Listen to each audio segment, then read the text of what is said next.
What if the most powerful medicine on earth was never invented, never patented, never manufactured in a sterile facility under fluorescent lights, but was instead grown, harvested, and eaten by the healthiest people who ever walked this planet?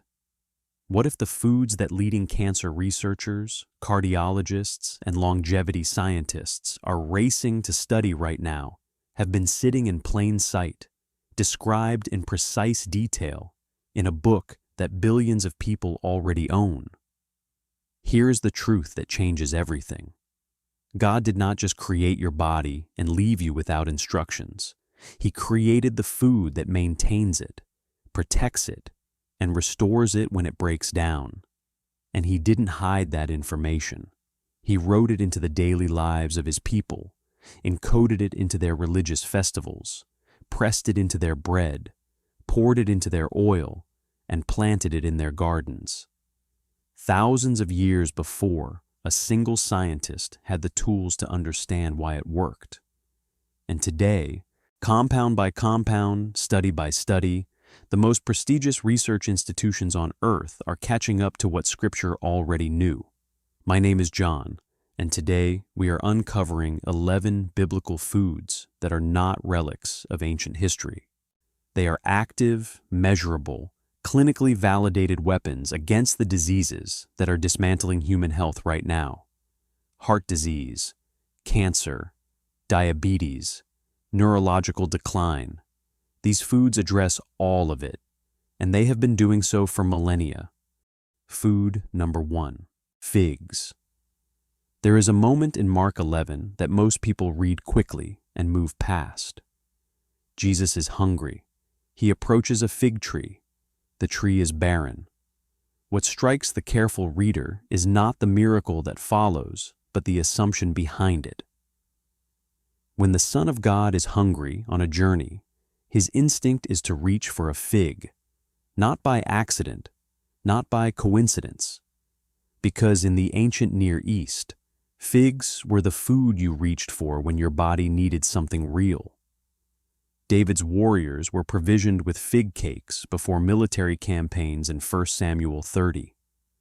Abigail loaded fig cakes onto donkeys when she rode out to prevent bloodshed. The vision of every man resting under his own fig tree in 1 Kings was the biblical picture of complete human flourishing. This fruit was woven into the fabric of daily life with a depth and consistency that demands our attention. Modern nutritional science has now given us a precise understanding of why. Fresh figs contain phycin, a proteolytic enzyme that breaks down proteins with extraordinary efficiency, reducing the digestive burden on your pancreas and the entire gastrointestinal tract. They are among the most calcium-rich fruits in existence, delivering bone mineral support in a form the body absorbs readily. The pectin fiber in figs acts as a powerful prebiotic, dramatically increasing lactobacillus and bifidobacterium populations in the gut, the bacterial colonies that govern immune function, mood regulation, and inflammatory response. Dried figs concentrate polyphenols, including chlorogenic acid and rutin, to levels that rank among the highest ever measured in any dried fruit. Multiple clinical studies have documented blood sugar stabilizing effects from these compounds, which explains why populations with historically high fig consumption consistently show lower rates of type 2 diabetes. Every army David sent into battle was quietly, consistently being rebuilt by a fruit that worked at the cellular level. They called it food. We are only now learning to call it medicine. Food number 2, garlic. Numbers 11 gives us one of the most surprisingly relatable scenes in all of ancient scripture. The Israelites have been freed from centuries of brutal slavery. They are being miraculously sustained in the wilderness, and they are complaining. Specifically, they are grieving the food they left behind in Egypt. And in the list of foods they name by memory, foods they miss so much they are weeping over them, garlic is there. Think carefully about what that tells you. These people have walked away from everything. They are free. They are being led by God Himself through the desert, and they miss garlic enough to cry about it. This was not a condiment. This was not background seasoning. This was a foundational medicine that their bodies genuinely recognized and depended on. Egyptian historical records confirm that pyramid builders received regular garlic rations specifically to maintain physical strength and ward off disease during the most punishing construction project in human history. The compound responsible for garlic's most powerful effects is allicin, produced the moment you crush or chop a raw clove. Allicin is one of the most broadly antimicrobial substances found in any food on Earth. It demonstrates measurable activity against bacteria, viruses, fungi, and parasites. Cardiovascular research has shown that consistent garlic consumption lowers systolic blood pressure in hypertensive individuals by amounts that rival certain prescription medications without a single side effect. The sulfur compounds in garlic stimulate your liver to produce glutathione, your body's master internal antioxidant, the molecule responsible for neutralizing the toxic byproducts of everything you eat, breathe, and absorb through your skin. Raw garlic, consumed regularly, is simultaneously cleaning your blood, protecting your heart, and strengthening the immune barrier that stands between you and every pathogen you encounter. The freed people of Israel wept for it in the desert. Their bodies knew exactly what they were missing. Food number 3, raw honey. Proverbs 24:13 states it with the directness of someone who has no patience for ambiguity. Eat honey because it is good. When God describes the land He is bringing His people into, He reaches for 2 specific foods to capture the idea of abundance and blessing: milk and honey. This is not poetic filler. This is a nutritional promise attached to a geographical destination. In 1 Samuel 14, Jonathan stumbles upon wild honey during an active military engagement and eats it without hesitation. The text then records something remarkable and specific. His eyes brightened. This is not spiritual language. This is a documented physical response, a visible change in alertness and vitality, written into a war narrative by someone who observed it directly. Raw, unprocessed honey is one of the most complex foods in nature. Unlike the filtered, heat-treated product sitting in supermarket bottles, raw honey contains hundreds of bioactive compounds, including live enzymes, amino acids, flavonoids, and defensin-1, an antimicrobial protein produced by bees that gives honey its extraordinary resistance to spoilage and its ability to kill pathogens on contact. The hydrogen peroxide that honey continuously generates creates a self-renewing antibiotic environment unlike anything that can be synthetically replicated. Medical-grade Manuka honey is now used in hospital wound care protocols for infections that pharmaceutical antibiotics cannot resolve, including MRSA and other drug-resistant strains.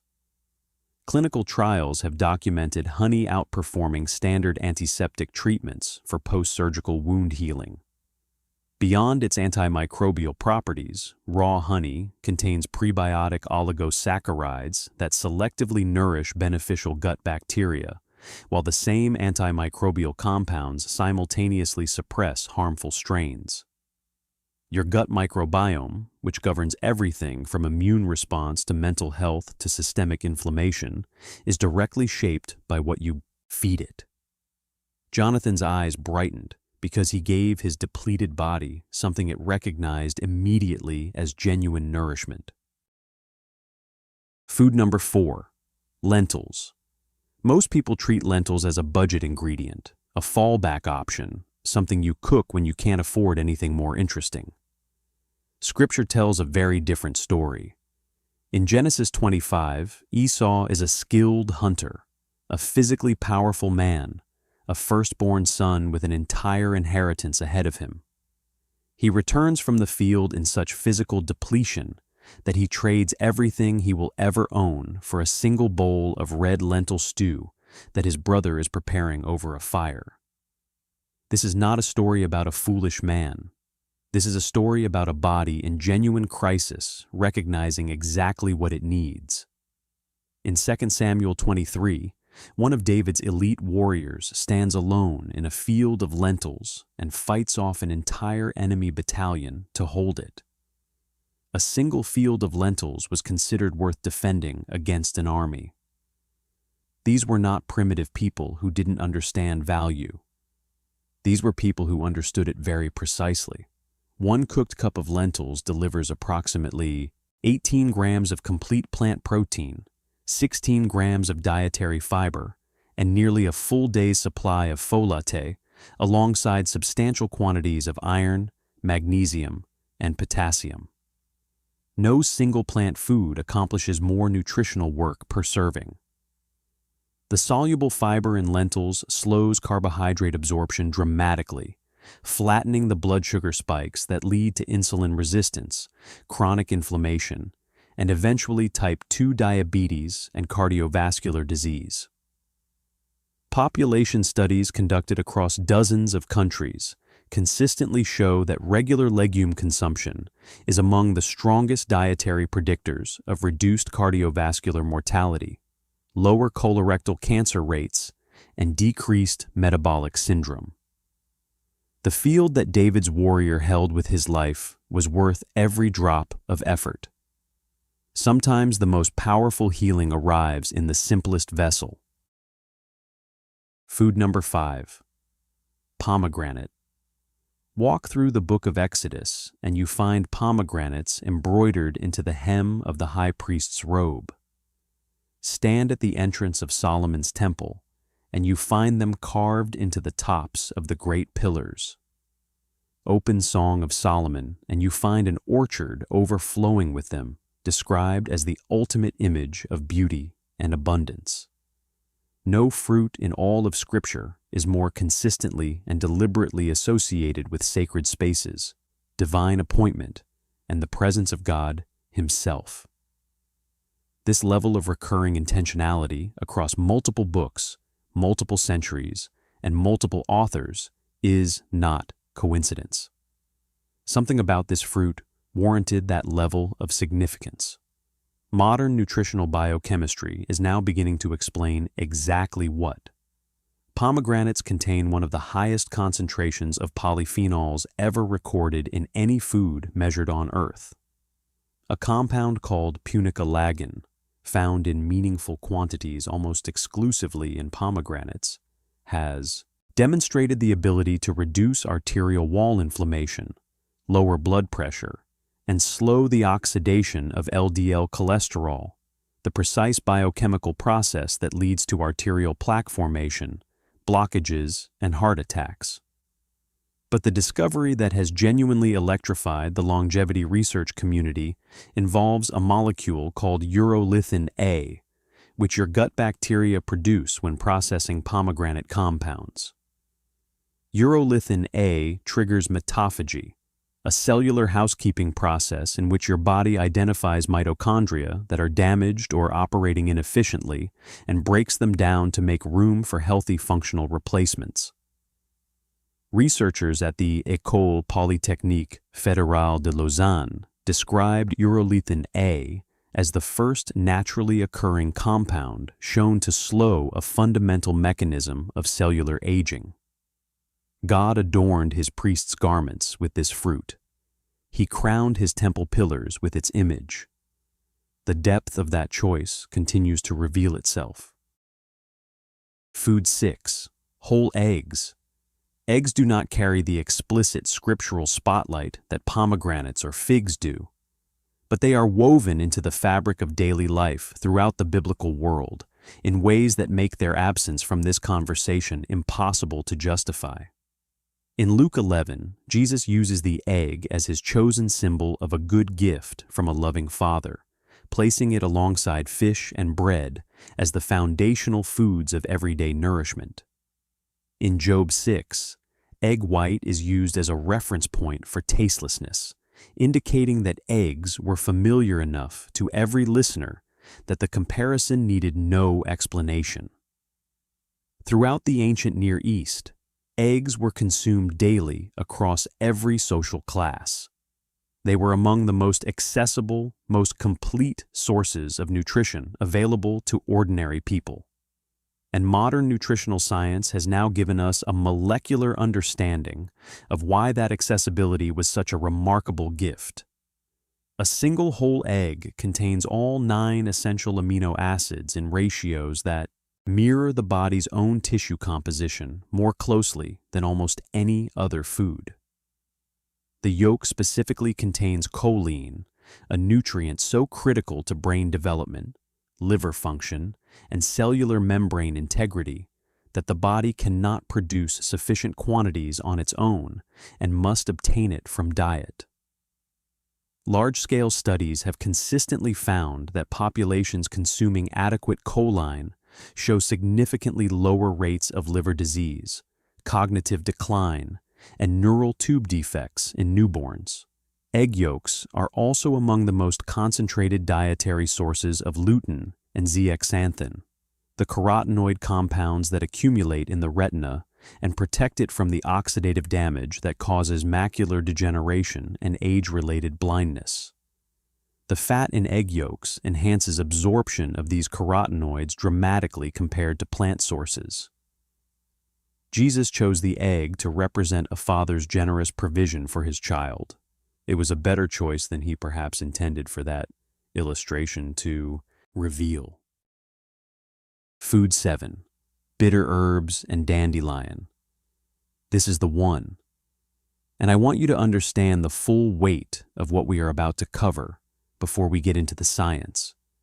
Because what you are about to hear is going to sound almost impossibly precise for an ancient civilization to have stumbled upon accidentally.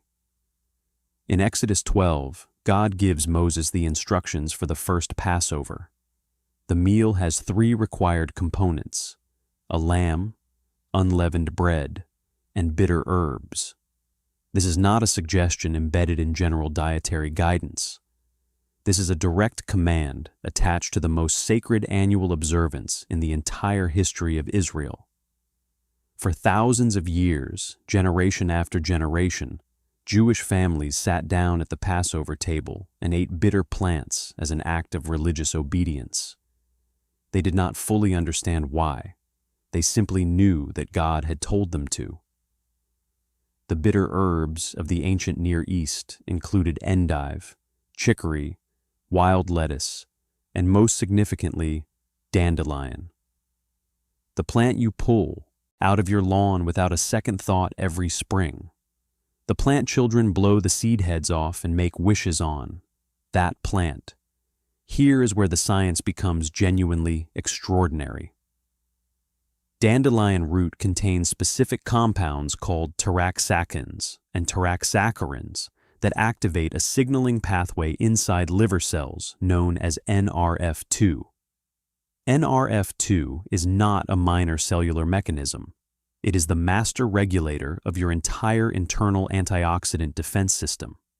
When it is activated, your liver cells begin producing dramatically elevated levels of glutathione, superoxide dismutase, and catalase, your 3 most potent endogenous antioxidant enzymes. These molecules neutralize the free radicals and reactive oxygen species that are the underlying drivers of cancer, cardiovascular disease, type 2 diabetes, and neurological degeneration. But this is the part that stops researchers cold.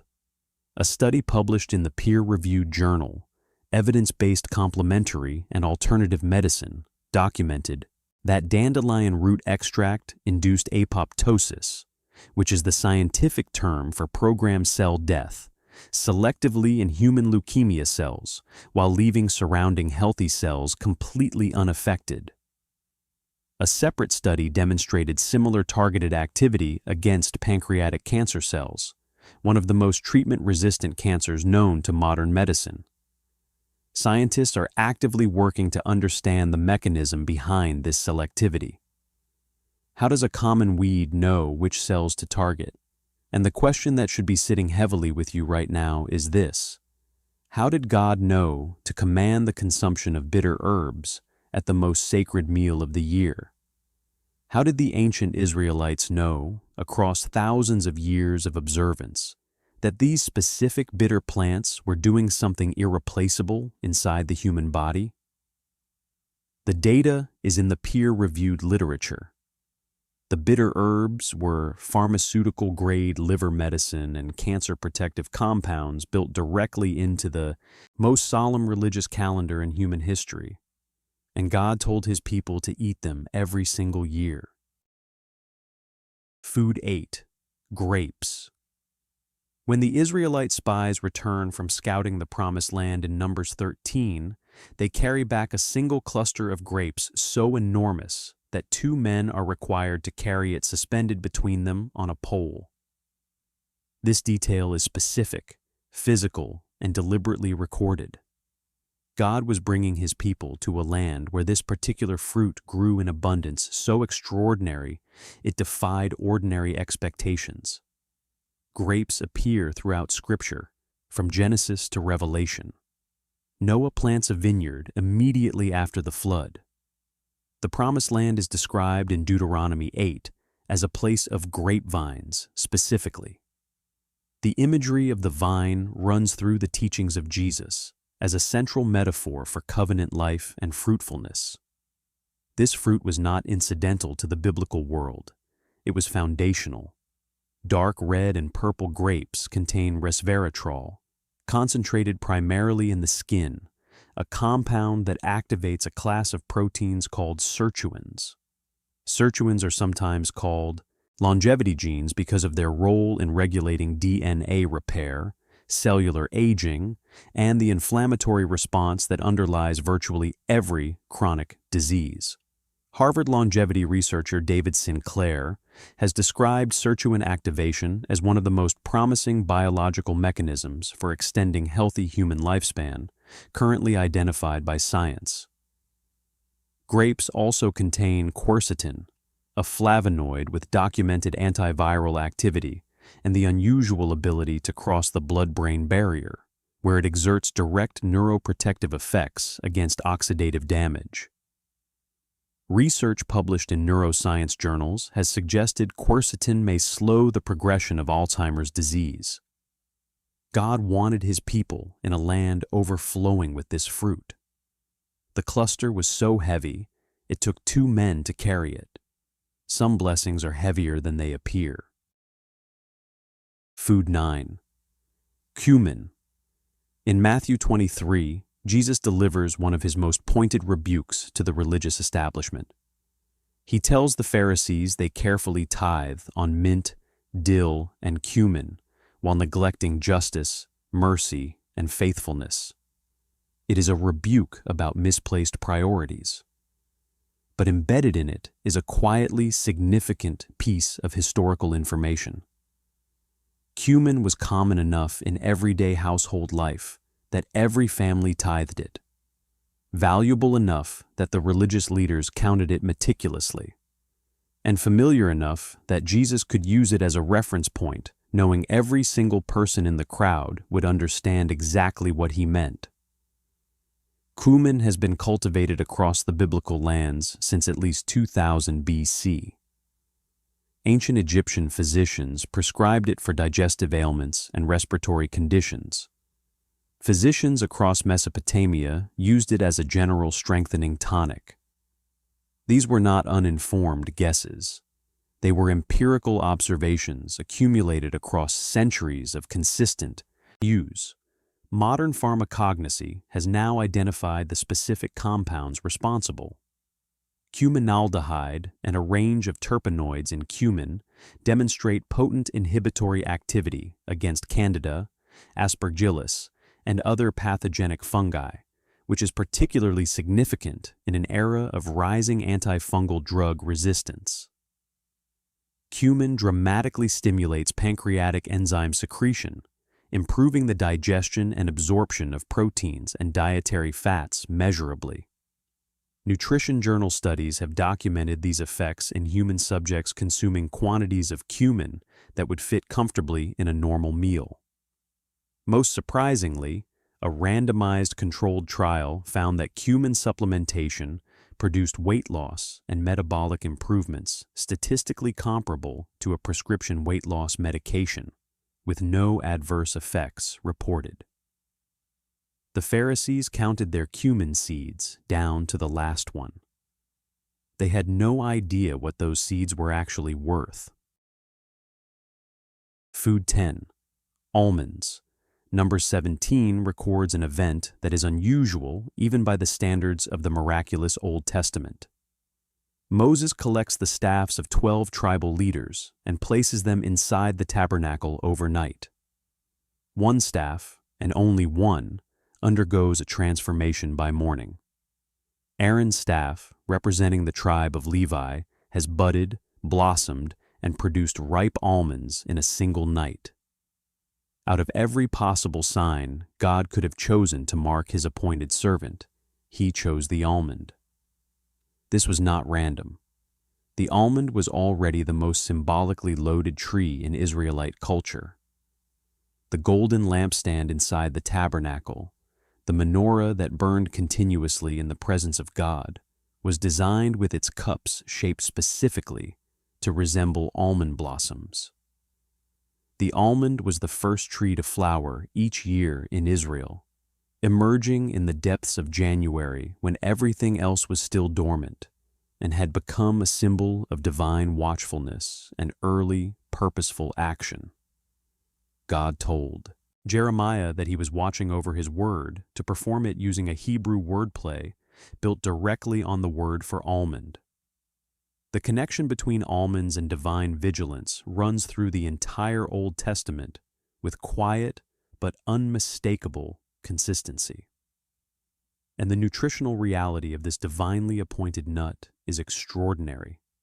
Almonds are among the richest food sources of vitamin E in its most bioavailable form, alpha-tocopherol, a fat-soluble antioxidant that clinical research has connected to meaningfully reduced risk of cardiovascular disease and cognitive decline.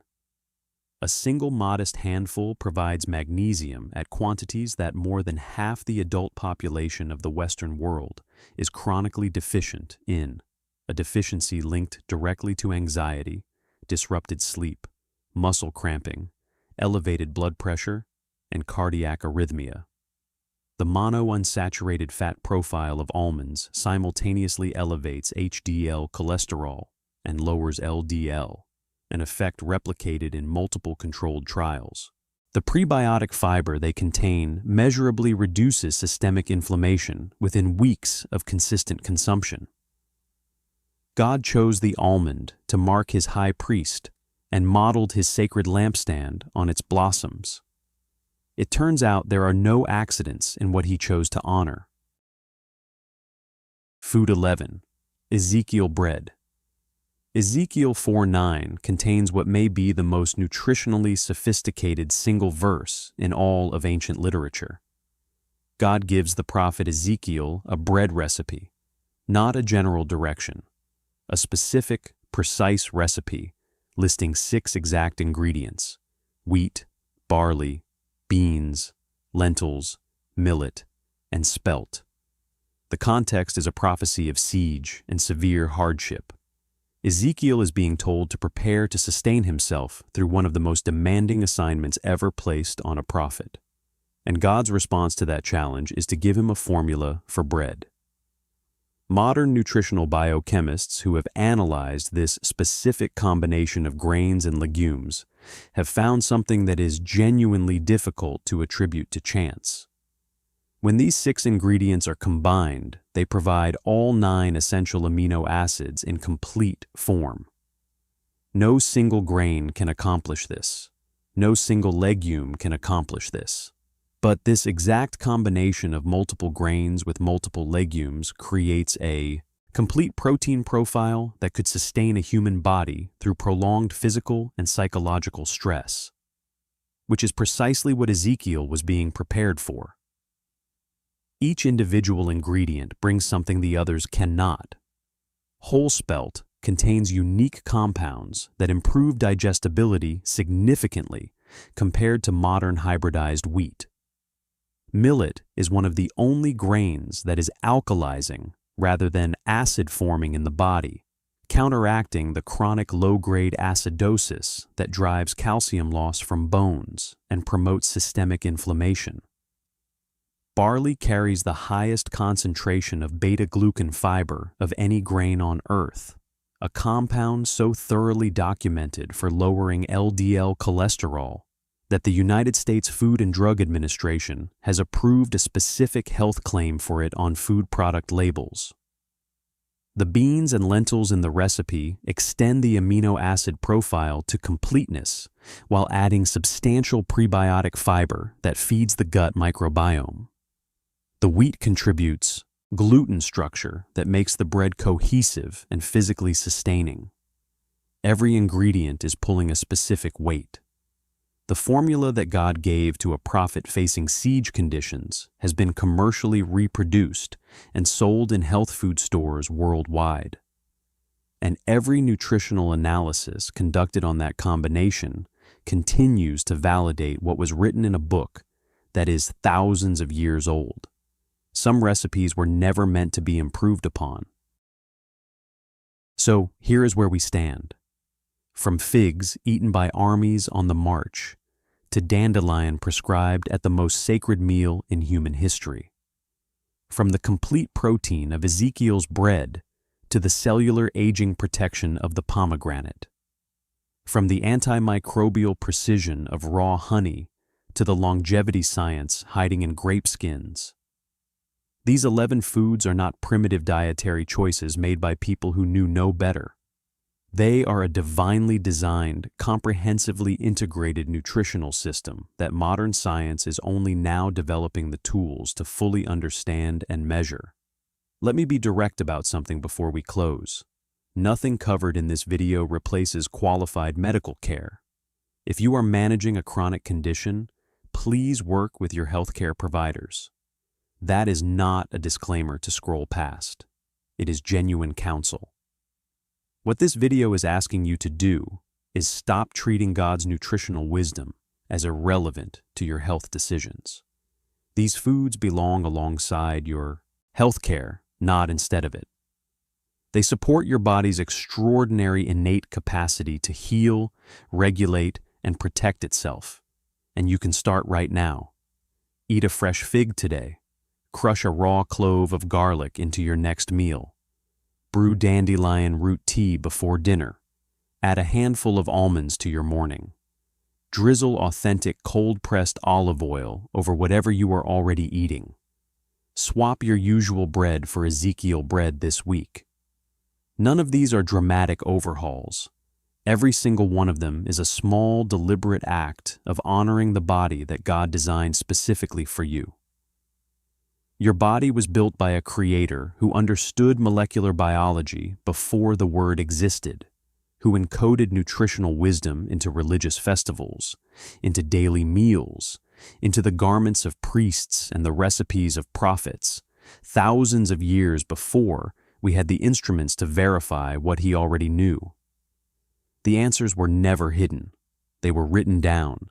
They have been sitting on your shelf this entire time. Which of these 11 foods surprised you most? Tell me in the comments right now, because someone else reading your answer tonight might take their first step because of what you write. Share this with 3 people who are navigating a health challenge. Hit that like button so this reaches someone who needs it. Subscribe so you are here for what comes next. And may the God who designed every cell in your body give you the wisdom to feed it the way he always intended.